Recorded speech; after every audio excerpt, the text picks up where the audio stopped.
This is Democracy Now! I'm Amy Goodman with Juan Gonzalez. Well, we end today's show in Brazil, where federal prosecutors have filed a criminal complaint against Pulitzer Prize-winning journalist and Intercept co-founder Glenn Greenwald in connection to a major investigation he spearheaded exposing misconduct among federal prosecutors and a former judge. Called the Secret Brazil Archive, the series of articles published in The Intercept and The Intercept Brazil used a trove of documents to offer new and damning insight into the sweeping anti-corruption campaign that brought down former President Luiz Inácio Lula da Silva and paved the way for the election of right-wing President Jair Bolsonaro. The investigation used previously undisclosed private chats, and audio recordings, videos, and other information provided by an anonymous source to expose the wrongdoing of top officials, including current Justice Minister Sérgio Moro, who oversaw the anti-corruption crusade known as Operation Car Wash. On Tuesday, a Justice Minister filed a denunciation of Glenn Greenwald, claiming he, quote, directly assisted, encouraged, and guided individuals who allegedly accessed online chats related to Operation Car Wash. A judge will now decide whether to press charges against Glenn. The move has sparked international outrage at what many are condemning as an attack on the free press in Brazil. In a statement, The Intercept said, quote, the Bolsonaro government has repeatedly made it clear it does not believe in basic press freedoms, unquote. And Glenn Greenwald posted a brief video on Twitter Tuesday responding to the criminal complaint. A few facts about this criminal charge. First is that, as you probably know, the Bolsonaro government, President Bolsonaro, multiple members of his government simply don't believe in a free press. They don't believe in press freedom. They don't even believe in democracy. They've repeatedly and explicitly praised the military dictatorship that ruled the country until 1985 as a superior form of government, and this is all about ushering in that level of repression. Secondly, the prosecutor who brought the charges just a couple of months ago unsuccessfully tried to bring similar charges against the head of the Brazilian Bar Association, who criticized Minister Sérgio Moro, and he tried to claim that that criticism constituted a crime in Brazil, and it was rejected by the courts. He's obviously somebody abusing his prosecutorial power to punish the political enemies of the Bolsonaro government. Third, the federal police conducted a comprehensive investigation of our reporting, of our sources, and concluded in a report published just a couple of months ago that everything shows that I never committed any crime. Much to the contrary, I always exercised what they called the highest level of professionalism, caution, and responsibility in ensuring that I was doing my work as a journalist and never got anywhere near a crime. Well, for more, we go to Rio de Janeiro, Brazil, where we're joined by Andrew Fishman, managing editor of The Intercept Brazil, reporter for The Intercept. We welcome you to Democracy Now!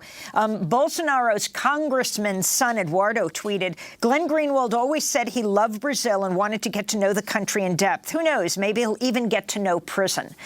Tell us how serious this situation is. What is a criminal complaint in Brazil? Well, this is obviously a very troubling situation. It's serious because this is the public ministry. This is not a joke that's happening here. The complaint is that Glenn allegedly participated in a criminal hack of telephones of senior officials in the Brazilian government and in the public ministry. That's obviously not true. He acted as a journalist. The alleged hack happened before anyone at The Intercept had any knowledge of what was happening. We had a source that came to us, an anonymous source, and presented us with very important information. And our team at The Intercept Brazil, which is 20-odd Brazilian journalists, along with Glenn and myself, have spent 8 months working on 95 original stories that have revealed very serious wrongdoing and abuses by then Judge Sérgio Moro, who's now the Justice Minister, and the team of prosecutors that ran the Operation Car Wash anti-corruption investigation. And it's very ironic that we spent all of our these last 8 months reporting on and exposing that the public ministry was willing to bend the rules to go against the standards that they needed to follow their own political purposes and make prosecutions based on lack of evidence or faulty evidence or distorting the evidence. And in response to that, what they've done is made a criminal complaint against Glenn based on the distortion of the evidence to further their own personal and political interests. So it's very troubling, but the general response in Brazilian society has overwhelmingly been to condemn this action by the prosecutor. There's been an injunction by one of the Supreme Court ministers against any investigation into Glenn, and they claim that they didn't investigate, but they're still filing this complaint. And so when he comes back when this minister comes back from vacation, it's very likely that he signaled that he might try to challenge it or bring this down. But now it's up to a judge in Brasilia to decide whether or not he's going to accept the charges or not, in which case Glenn would become officially a defendant in this case. And Andrew, what about this original federal police investigation that concluded in December and found that there had been no crime committed by Glenn Greenwald specifically? How can the prosecutors then move forward? There's already been an investigation that reached a different conclusion. Well, exactly. That's a key issue here. The federal police spent many months doing an investigation into the alleged hacking, and they concluded in their statement, which they released in December, that they saw no indication of any crimes committed by Glenn, and they went out of their way to say that, in fact, he was very cautious and careful to make sure to distance himself from any criminal activity.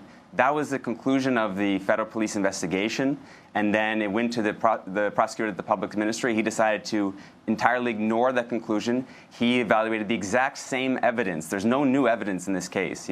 He looked at the exact same evidence and decided to go ahead and file these charges against Glenn, which is exactly why you can see that everyone is up in arms about this decision. There's no basis for it. It's a complete distortion of the evidence. It's a 1,200-word conversation in which the alleged hackers are speaking to Glenn and saying, we are not sure what to do here. Do you want us to go for more evidence? And he says, listen, I'm a journalist. I can't direct you. I need to be very clear about that. But we have everything saved here, and so it's up to you to decide what you want to do, but I don't see any reason why you need to save the evidence.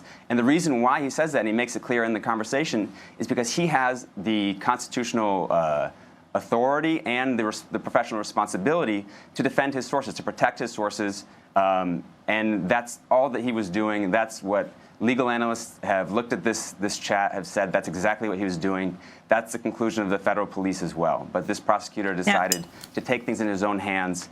He's a very reactionary and activist prosecutor, has already been in trouble. And the counsel within the public ministry is already looking into opening investigation into the prosecutor. Now, what Glenn and the Intercept Brasil exposed, Operation Car Wash, of course, ultimately led to the imprisonment of the Operation Car Wash led to the imprisonment of the former President Lula, who has since been released from prison, and his imprisonment prevented him from running for president. And he was clearly the front runner ahead of Bolsonaro. Bolsonaro very threatened by Lula.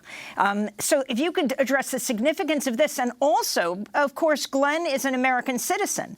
Has the Trump administration, a close ally of Bolsonaro, Bolsonaro's called the Trump of the Amazon, has Trump and the White House weighed in?